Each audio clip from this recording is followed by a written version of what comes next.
Apabila seseorang membicarakan sesuatu yang dia belum lihat, maka dia harus buktikan dengan dalil. Jadi dalil teks nomor sekian itu dibutuhkan bagi orang yang sedang ingin menumbuhkan ilmu yakin, namanya iman. Tapi kalau ingin lebih tinggi, langsung ke sana. Coba tulis apa ya? Madu. Lalu gigit-gigit tulisannya, terasa nggak manisnya? Nggak bener? Serius nih? Itu kan madu. Itu kan madu. Tulisannya, yang madu hakikinya belum. Ada orang nggak pernah nulis MADAU, tapi dia minum hampir tiap hari. Kata kawan, jangan minum madu, itu pahit. Kita sudah coba bahwa itu manis. Kita ngikut siapa? Kita yang sudah coba. Kalau ada orang bilang itu bid'ah gimana? Hah? Justru kita bingung. Ini yang teler, yang gila, aneh apa ente? Zikir la ilaha illallah itu nikmat. Mau sir, dikecilkan suaranya atau dikeraskan, nikmat. Tiba-tiba ada orang ngomong bid'ah. Saya bingung. Itu gila saya apa dia? Ya? Yang jahil saya apa dia?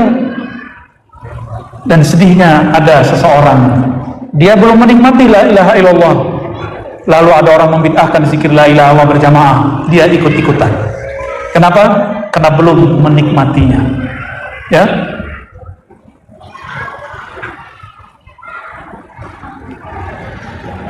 Kalau jagung bijinya nggak dibenamkan ke tanah, tumbuhnya bagus atau nggak bagus? Tapi kalau terlalu dalam, tumbuh nggak? Nah, ini untuk guru dan orang tua. Jadi guru dan orang tua jangan terlalu longgar kepada anak, jangan terlalu keras kepada anak.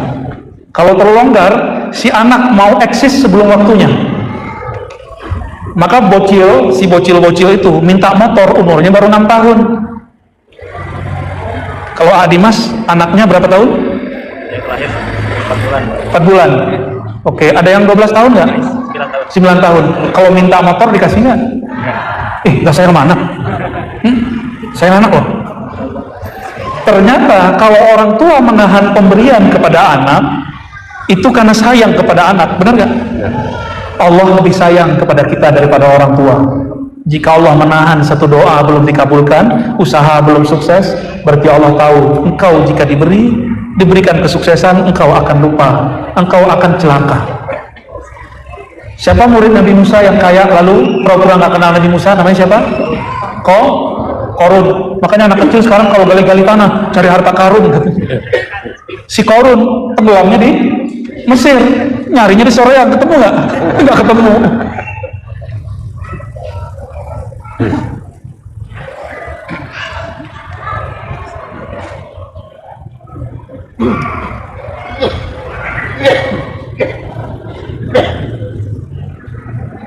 Oke, yang gampang-gampang aja ya. Man ishtaghala bid-dunya ubtuliya bidh-dhulli fiha. Siapa yang sibuk dengan dunia, maka dia akan diuji terhina untuk menggapainya. Dunia itu bahasa Arab artinya sesuatu yang rendah. Dunia itu zahirnya duit, rumah, kendaraan, duit lagi, duit, rumah, kendaraan, duit lagi. Terus paling tinggi popularitas dan kekuasaan. Benar. Tapi intinya kekuasaan, popularitas, duit lagi. Udah pernah dengar Ustadz ngomong ini belum? Lo masuk wilayah gua, laporan dulu. Pernah nggak? Ternyata ada Ustadz preman juga. Kalau kita ngajar di tempat dia, apa kata dia? Lo masuk wilayah gua. Ya salah. Itu kalau Ustadz enak, tinggal dibacain hadis, dibacain ayat. Ya? Lillahi ma fis samawati wal ardh. Langit dan bumi milik Allah, bukan milik ente. Ya? Kok ada ya? Saya juga heran. Semoga di sore nggak begitu ya. Kita kalau ada ustadz baru, kita senang. Kenapa? Tugas kita berkurang. Gitu ya. Jangan kemudian bilang, saingan gua nih. Agama bukan barang dagangan, bro. Ya. Agama itu kontribusi. Kalau ada orang kontribusi kepada agama ini, berarti dia telah meringankan tugas kita. La ta'ma nuqsani nafsik fatatgha. Jangan pernah engkau buta terhadap aib dirimu. Di mata ada aib nggak? Melihat yang nggak benar, yang tahu kita doang kan? Cuma karena ditutup kopiah sama jilbab, kayaknya soleh-soleha semua. Ya, coba kalau pulang atau lagi di jalan, ada yang bening-bening lewat, matanya gimana? Kata Pak Ustadz, yang pertama maka dia nggak kedip-kedip tuh. Allahumma sholli ala sayyidina Muhammad. Tapi yang paling bahaya, kha'inatul a'yun, khianatnya mata. Mata yang hasad. Mata kalau hasad tuh cara mandangnya beda. Cara mandangnya beda. Hasad itu tergantung seberapa pengetahuan orang itu dan seberapa besar penyakit di kolbunya. Jika keilmuannya tinggi, tambah tinggi, hasadnya nggak disembuhkan, maka hasadnya tambah besar. Hati-hati, iri dengki itu kalau dibiarkan, tambah kaya, tambah hasad, tambah ilmu, tambah hasad. Maka Imam Ghazali tulis kitab Ihya Ulumuddin untuk ulama-ulama yang berpenyakit kolbunya. Karena banyak ulama di masa beliau, maksudnya dirinya sendiri yang berpenyakit kolbunya. Ciri-cirinya, ilmunya digunakan untuk mencari aib orang lain. La ta'ma'an nuqsan nafsi. Dia lupa mengenai aib yang ada di dalam dirinya. Sholat belum khusyuk, sibuk sama sholat orang lain. Belum pernah mimpi ketemu Rasulullah, mengingkari mimpi orang lain. Belum pernah merasakan getaran kolbu yang dahsyat menyebut nama Allah dan Rasulullah, lalu menyebut orang yang merasakan itu halu. Kasihan. Ya. Kasihan yang jomblo, kata orang yang baru nikah. Benar nggak? Ya, sampai situ aja deh. Apa akibatnya jika orang tidak memperhatikan aibnya? Fatatgha, engkau akan tergelincir seperti syaitan. Iblis itu aibnya banyak, tapi dia lupa. Dia sibuk dengan aib pendatang baru di surga bernama Adam. Ternyata orang-orang lama dan orang-orang tua itu diuji selalu dengan orang yang baru tapi menarik. Udah siap belum para kiai, para ustadz ajengan atau orang-orang lama nih? Mau jauh-jauh lama semua nih? Kan bukan lahir tadi pagi kan? Orang udah lahir kapan gitu? Wajah-wajah usang semua nih. Kita ini akan digantikan oleh generasi baru. Mau nggak mau? Tergantung. Mau, tidak maunya itu ridho atau nggak ridho. Nah, gimana caranya? Mulailah pelajari aib qalbi. Man tazayyana bizailin fahuwa maghrur. Siapa yang berhias dengan sesuatu yang zail, zail itu yang akan binasa, fahuwa maghrur, dia telah tertipu. Dunianya Ustadz ini, saya ngomong diri saya sendiri. Kalau pakai jubah begini, tambah alim nggak? Salah. Masa tambah cantik? Kalau pakai kopiah, terus datang pakai tongkat, itu ilmunya nambah nggak? Hanya nambah wibawa, tapi nggak nambah ilmu. Bisa bedakan? Ya, maka para kiai nggak usah sibuk dengan performan. Ini karena saya dapat rezeki, saya nggak nolak. Ya kan? Tidak utita fala tarud. Kalau ada yang ngasih kamu, terima aja. Yang penting halal ya. Yang penting bukan gratifikasi kan? Bukan. Gratis sih ya.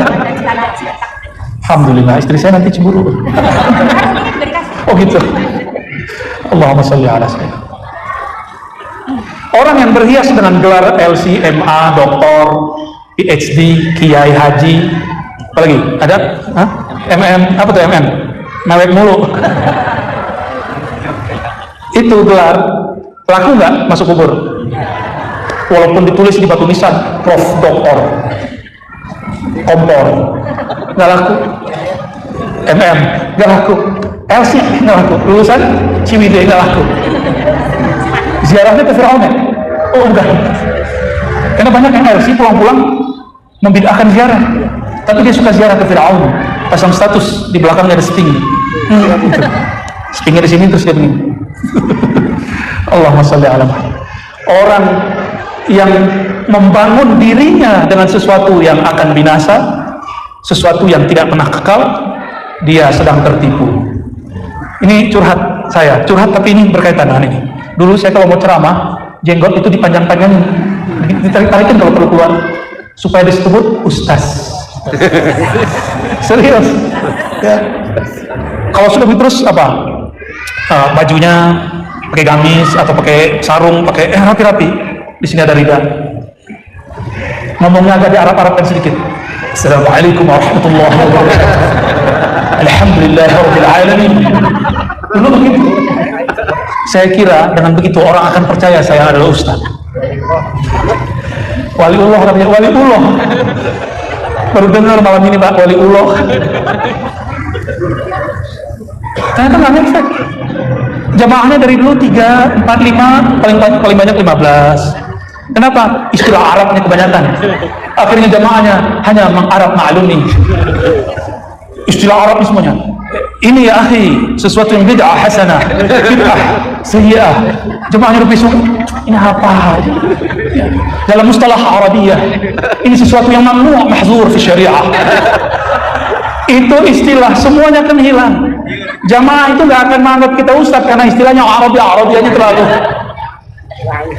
Bukan itu. Cobalah lihat kiai-kiai di kampung-kampung. Baca jazakumullah, tapi kolbunya dahsyat. Benar gak? Jimnya jadi za-nya jadi jim, tapi kolbunya bergetar. Kita apakah ainnya sudah patah-patah, lidah dan sakit, tapi tidak menggetarkan sama sekali.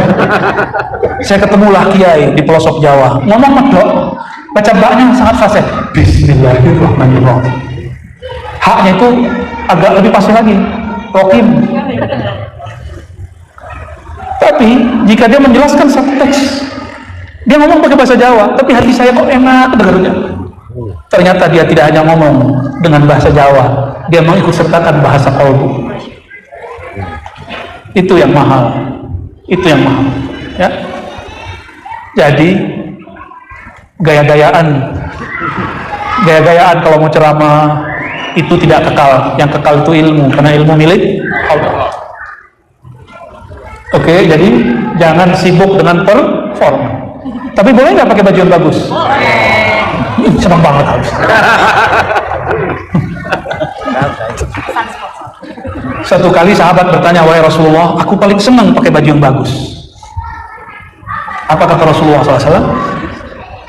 Innallaha yuhibbu, Allah sangat suka melihat bekas nikmatnya tampak pada hambanya. Kita kalau ngasih seorang hadiah, terus dia pakai, senang nggak? Makanya saya pakai malam ini, dikasih hadiah. Kita pernah ngasih sarung seseorang, dipakai, udah senangnya bukan main.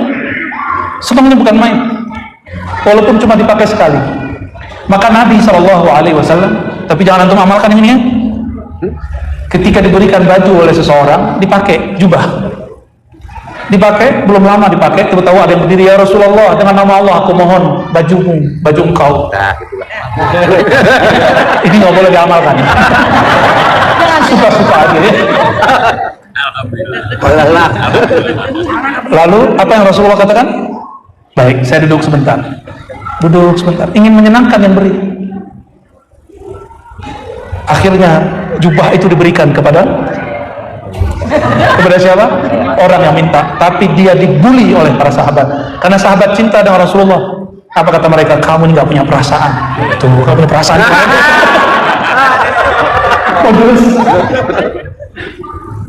Rasulullah baru diberi hadiah, tapi engkau berani memintanya. Ini alasan nih. Alasan nih dia. Tahu-tahu orang itu jawab dan semuanya dia. Tahukah kalian ini untuk apa? Ini untuk kafanku. Ternyata dia sudah merasakan bau tanah. Ini nggak boleh jadi kain kafan, jadi nggak boleh minta. Allahumma sholli ala sayyidina. Emang ada mayat jenazah dikafani pakai baju Aldi? Langsung sial dunia akhirat. Kalau baju itu pernah dipakai Rasulullah SAW, terus dipakai jadi kafannya sahabat, kira-kira mungkar nakir pas cium baunya berani nyapa nggak? Berani negur nggak? Sahabat Tuhan berani nggak? Nggak. Sama kayak penjaga masjid ketemu Pak DKM, berani nggak dia negur? Lu siapa? Ditanya balik, lu siapa? Begitu ya? Aing, Allahumma sholli ala. Kalau bahasa halus siapa? Oh, kurang. Abdi, keren beruang. Allahumma sholli ala. Ini kajian penutup. Jam berapa nih? 9:30. Ini nggak tahu panjang atau pendek nih penjelasannya ya. Apa ciri-ciri orang Indonesia mengistilahkan sesuatu Arabiah, tapi istilahnya tidak tepat. Contohnya, saya sedang girah Islamku sedang kuat. Nah, gitu kan? Padahal istilah girah itu nggak cocok. Yang cocok tuh haniyah. Coba tanya para kiai. Bukan girah Islam, tapi haniyah Islamiyah, semangat berislam. Cuma apa boleh buat? Beberapa toilet aja udah ganti dari toilet laki-laki jadi ikhwan. Mau Islami, tapi itu juga Arabisasi. Saya udah bolak-balik ke Arab tuh nggak ada tuh toilet ikhwan tuh nggak ada. Ya ada rijal bisa. Rijal bahasa orang Sundanya apa? Laki. Nggak ada ya tulisan begitu ya? Laki gitu aja ya. Toilet perempuan bukan akhwat, tulis perempuan. Ya, atau istri. Oh di sini jadi istri nggak perlu pakai atap ya. Lahir perempuan udah istri. Al-haniyah, semangat beragama itu dibagi 3. Jadi orang kalau berghirah Islamnya kuat atau haniyah Islamnya kuat, maka dilihat dari 3 indikator. 1, indikator zahir badannya.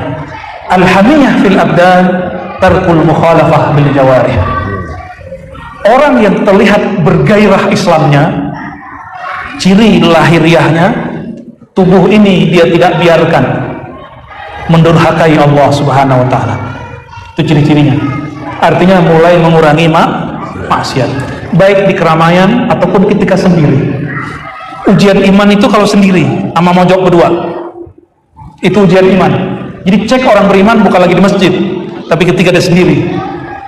Kita sendiri ngapain? Buka yang benar atau nggak benar?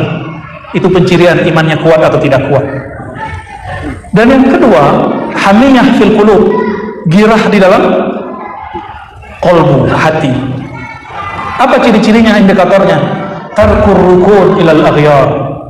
Rukun, ternyata rukun bahasa Indonesia itu maknanya ada 2. Rukun berarti bagian daripada rangkaian, rukun sholat berarti bagian. Kalau RT artinya apa? Rukun tetangga. Itu bukan bahasa Indonesia, itu dari bahasa Arab. Rukun jamak dari ruknun, artinya pilar. Tapi juga berarti kecenderungan. Ya, hati yang cenderung disebut rukun. Maka rukun tetangga, hatinya saling baik dengan tetangganya, disebut rukun. Ayo rukunkan tetangga, kan gitu ya. Ciri-ciri orang yang semangat keislamannya sampai ke dalam kalbunya, takur rukuni, tarku meninggalkan kecenderungan kepada selain Allah Subhanahu wa ta'ala. Maka hobinya mulai menyebut-nyebut nama Allah, mulai senang. Kalau di rumah tuh nyamannya nonton, bener nggak? Bener ya? Karena ada TV-nya. Tunggu dulu, Netflix-nya ada tapi nggak ada pulsanya. Ada tapi lupa passwordnya, nggak bisa juga. Ada semua, lampu padam, nggak bisa juga. Paham analognya? Itu analog aja, hanya analog. Jika seorang hamba sudah berbayar premium kolbunya, ya, artinya dia sudah terhubung kepada ilmunya Rasulullah SAW lewat ulama siapa, torikot apa, mazhab apa, maka nanti jika dia sendiri, dia akan nyetel Netflix di kolbunya, YouTube di dalam jiwanya, karena film di dalam kolbu lebih menarik daripada film yang ada di ya. Nonton nih, dulu awal-awal punya parabola masih ingat nggak, nonton dari pagi sampai pagi lagi ya kan? Gelisah nggak? Pikiran tenang? Nggak tenang. Dibeliin PS, sekarang PS berapa? 5, main dari pagi sampai malam, itu gelisah loh. Kok bisa gelisah? Beli handphone, gadget baru, senangnya 1 jam 2 jam sudah lancar, udah hilang penasarannya. Tapi jika orang dia sudah sampai semangat beragamanya masuk ke dalam kolbunya, ada banyak menu di dalam kolbu. Pernah nggak nonton? Buka-buka di YouTube, cuma cari-cari nggak jadi nonton. Udah setengah jam cuma nyari doang. Ya bener. Buka Netflix segala macam, setengah jam cuma search, mencari. Nggak pernah menikmati, malah tambah bingung. Itulah nasib orang yang nggak punya karakter, yang nggak punya amalan, yang nggak punya guru. Ikut banyak pengajian, ketika pulang bingung mau ngamalin yang mana. Kebanyakan wiridan, kata guru ini jalan cepat kepada Allah. Kata guru ini jalan cepat kepada Allah. Ikut guru ini apa ini? Maka untuk pemula, untuk orang-orang seperti kita, sebaiknya guru rohani satu, tapi guru ilmu zahirnya banyak. Gitu ya. Guru zikirnya gak usah banyak-banyak, tapi kalau dengerin ceramah boleh banyak-banyak. Bedakan guru ceramah dengan mursyid zikir, itu lain. Mursyid zikir nanti yang ngasih resep kita zikir. Dokter banyak, ketika datang kepada seorang dokter dikasih resep, minum ini 3 kali sehari, masih kurang puas, datang lagi ke dokter B, dikasih lagi obat, kayaknya kurang keren juga nih, datang lagi ke dokter ketiga. Gimana kira-kira? Pas nyampe di rumah bingung nggak mau minum yang mana? Itulah nasib orang, belum mahir, belum ahli, torikotnya lebih dari 1, ijazahnya kebanyakan. Paham maksudnya? Ya. Jadi kita nafsu boleh banyak, hamiyah, semangat ngajinya boleh tinggi, tapi untuk zikir mesti punya guru yang tertata. Cari di sekitar kita banyak, walaupun katanya Bandung dan sekitarnya banyak yang suka membidah-bidahkan ahli zikir, tapi saya yakin di mana banyak orang menyalahkan ilmu zikir, di situ banyak tersembunyi ahli zikir. Itu sudah rumus, ya. Ini nggak usah khawatir, bener ya, pasti ada. Wal hamiyatu fin nufus tarkud da'wah. Sedangkan girah Islam yang pada jiwa, jadi ada badan, ada kolbu, ada jiwa. Apa bedanya? Orang-orang yang semangat beragamanya sudah masuk ke dalam jiwanya, dia tidak suka ngaku-ngaku, tarkud da'wah, nggak sok-sok suci, nggak sok bener. Nah, selama ini kita masih sibuk dengan penampilan dan slogan, ya. Akhirnya apa yang terjadi? Orang yang lain simbol dengan kita nggak suka. Saudara-saudari kemuliaan Allah, inilah hikmah Imam Abu Madian. Hikmahnya lebih tua dari hikmah Imam Ibn Athaillah Sakandari, tapi isinya luar biasa. Saya yang paling tertarik dengan kalam yang tadi, man tazayyana bizailin fahuwa maghrur. Inilah quote yang paling menarik malam ini. Siapa yang menghias dirinya dengan sesuatu yang akan binasa, maka dia sedang tertipu. Ya, jadi bagi orang-orang yang sedang berjuang, jangan berhias dengan penampilan, dengan gaya-gaya kearab-araban, ya. Yang sedang lagi berjuang berjihad bukan dengan itu, yang sedang berdakwah bukan dengan mengarabkan umat, tapi mengislamkan umat, itu lain. Karena Arab di zaman Nabi itu juga tidak semua Muslim, apalagi Arab sekarang. Sudah lihat kan Saudi hari ini, ya. Maka kiblat, ini kabar gembira di akhir zaman. Kiblat Islam yang belum pernah dibuka oleh Allah adalah Nusantara. Ini bukan Islam Nusantara, itu lain cerita. Islam Nusantara slogan. Itu bukan juga agama baru, itu slogan aja. Itu slogan salah satu jamaah besar di negeri ini. Jangan salah paham, ya. Kalau yang satu lagi Islam berkemajuan, kenapa nggak ada yang rame? Karena nggak bermain politik. Kalau yang ini tokohnya berpolitik. Jangan mau lagi ditipu daya oleh politikus-tikus. Paham maksudnya? Allahumma sholli ala sayyidina Muhammad. Jemaah yang berkahan Allah, barangkali itu yang dapat saya sampaikan. Rihlah dakwah 2 hari ini rampung sudah. Insya Allah kalau nanti dakwah saya pengennya ke pelosok-pelosok, tapi nggak diviral-viralkan. Ya masuk-masuk ke dalam-dalam. Dulu kita janjikan ya, insya Allah. Semoga Allah meridhai siapapun yang hadir malam ini, meridhai pengurus masjid, para ulama yang berjuang di apapun organisasinya, apapun ranahnya, pesantrennya, organisasinya, pergerakannya. Semoga semua diberkahi diridhai Allah Subhanahu wa taala.